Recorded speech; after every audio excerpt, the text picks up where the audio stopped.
Great question. So it's a couple of folds. So the network itself generates fees with the transactions on chain, and so the more transaction on chains, that goes about to power the infrastructure providers of the network.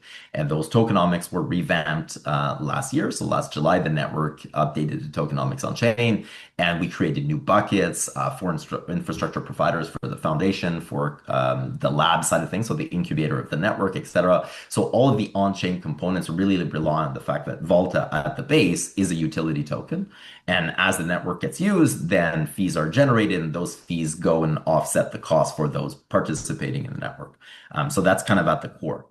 In terms of products and services, this is actually a little bit easier to explain because it's simply taking a cut of the fees that are generated as well from those services.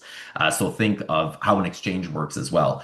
For all the trading fees, they charge a certain amount of bips for the maker side and the taker side. Well, same thing when we're creating products. There's going to be a certain amount of minimal fees. Think of 5 bips, 10 bips on something that are going to be taken, and it's all about scale. So that if you don't generate a lot of transactions, or if your products and services are not really well used, well, you're not generating much revenue.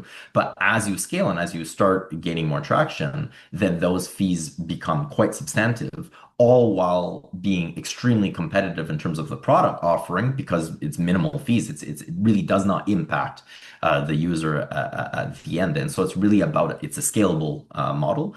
And it's really, or I guess, a model that relies on economies of scale.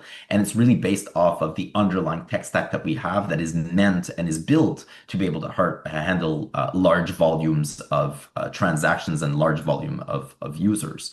To give you an idea and to put it in perspective, a few years ago, when this is multiple hard forks before where we currently are, and so the software stack was at a